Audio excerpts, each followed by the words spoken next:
And then I saw it. Her body igniting in a fire that wasn't fire.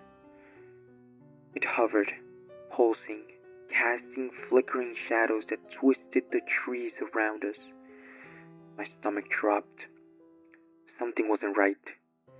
This was not human. Hello. This will be a story about a high school student that saw the paranormal world in the eye. And since that day, he believed that there are things that can't be explained by science. So get ready, because this might just be a story for some of you.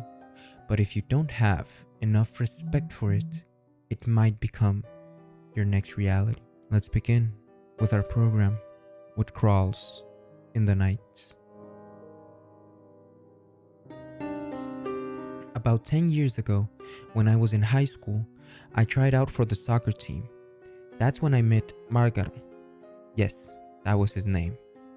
A guy from Veracruz who came up north to study. He lived with his grandma in a semi-rural area, far enough from town that the rivers seemed endless. The kind of place where silence feels heavy. During practice, we became friends. One day, we were talking about paranormal experiences. He spoke confidently about strange events in Veracruz. Then he said something that made my skin crawl. His grandmother was a witch. She had been living here for about 5 years because a man who had ended up arrested in the US brought her for her skills. He bought her a piece of land and built a small shelter for her. I, being skeptical, asked if I could see one of her rituals.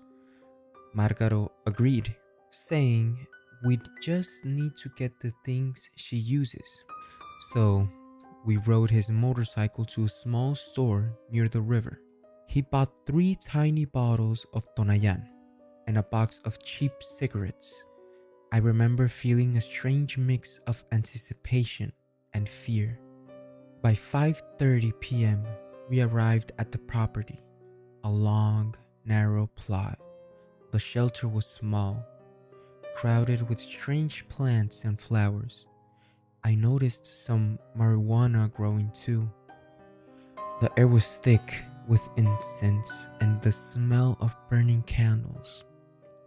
Inside, an altar glowed dimly with figurines of La Muerte and Malverde. 3 large jars sat on the altar, overflowing with bills, coins, even gold chains. I hesitated adding my 200 peso bill among the 500s, feeling like I was stepping into something forbidden. Then she appeared. The woman was tiny, frail, and bent over, her skin pale and almost translucent. Margaro had said she was about 70, but she looked ancient, like she hadn't been alive for centuries. Her hand was icy when she greeted me with a kiss. Without hesitation, she invited me inside. She refused the Tonayan and cigarettes, scolding Margaro, and asked us about school.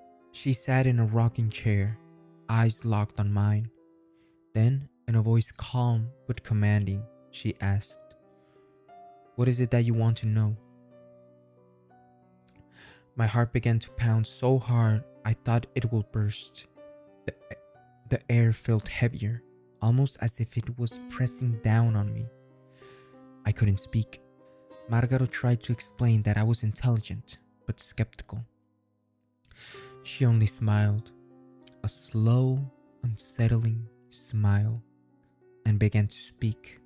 Her words flowed effortlessly, weaving truths I felt deep in my bones. Truths I wasn't meant to understand. By 7 p.m., darkness was settling over the land. She said, "Let's go." She picked up a short sickle, rusty and burnt at the edges, some cigars, and an old glass bottle of yellowish liquid. She placed them in a bag. While moving around the yard, She plucked small branches and seed from her plants, placing them in a black cloth pouch and tying it tightly. We moved to the back of the property. The land ended at the river through thick brush. Cicadas screamed in the distance. The river gurgled faintly, and shadows seemed to move where there was no light. She stopped and said, "We will do it here."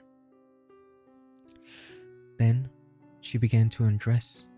I turned away quickly. Even Margaro seemed frozen in embarrassment. But she moved calmly, hanging the sickle around her neck. Pouring the liquid over herself, she left the bag behind, asking Margaro to place it under a sewing machine later. She picked up the cigars, coins, and the pouch, and walked into the brush alone. Then came the pressure in my head, like the air itself had thickened. My ears rang with a sharp, deafening noise sensation. I can't describe it. And then I saw it. Her body igniting in a fire that wasn't fire. It hovered, pulsing, casting flickering shadows that twisted the trees around us. My stomach dropped. Something wasn't right. This was not human. She rose slowly into the air. First 5, then 10, then 15, 20, 30 meters above the ground. The fire snapped out like a heartbeat. A black bird, a terrible shape, more like a vulture than an owl, dropped from the sky. It grabbed the pouch with the herbs in its beak and flew silently over us. The sound of its wings echoed unnaturally, like the brush of something alive against the edges of reality. I'll never forget it. That night, the world didn't feel the same.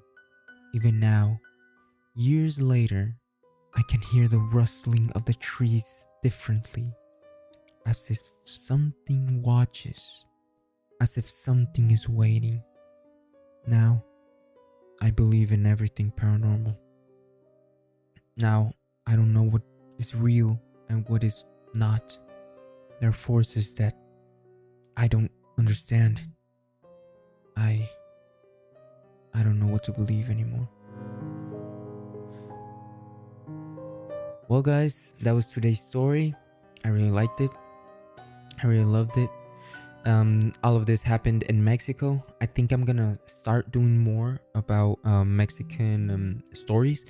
There are a lot of Mexican stories about witches, about ghosts in the roads, and much more paranormal activity. And well, I'm from Mexico, so I would love to bring you guys all of our stories, our culture, and well, to a different place, right? In a different language. And remember, guys, don't ignore the sounds tonight.